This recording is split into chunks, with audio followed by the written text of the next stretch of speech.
Ci sono troppi cervi in provincia di Belluno e i danni provocati all'agricoltura sono enormi. 318.000 euro il totale denunciato, per lo più a carico di prati e pascoli, ma ci sono anche quelli per ora invisibili a carico dei boschi. L'ecosistema sta perdendo sia specie vegetale che animale. In Cansiglio l'abete bianco è a rischio estinzione, mentre il francolino di monte, il più piccolo dei tetraonidi negli ultimi 20 anni, è praticamente scomparso dalla zona.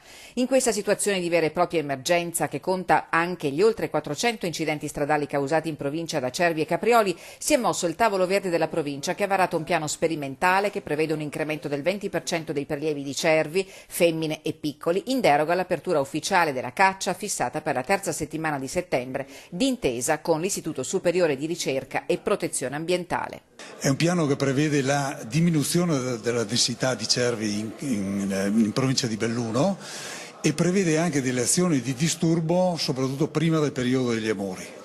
C'è da dire che non è stato facile convincere le riserve di caccia ad anticipare i prelievi, anche con attività di disturbo, come richiesto dal mondo dell'agricoltura bellunese, e infatti alla presentazione del piano non sono mancate scintille. Lo sforzo che stiamo facendo, ripeto, come amministrazione provinciale è quello di dire non siete più quelli che vanno in giro a sparacchiare a destra e a sinistra la domenica mattina, ma siete protagonisti di interventi di gestione faunistica e soprattutto nelle specie che danno dei problemi. All'attenzione del tavolo verde i problemi causati anche da cinghiali e dal lupo. Per quest'ultimo le denunce di capi predati nel 2018 sono state 47, 17 quelle presentate fino a ieri da inizio 2019.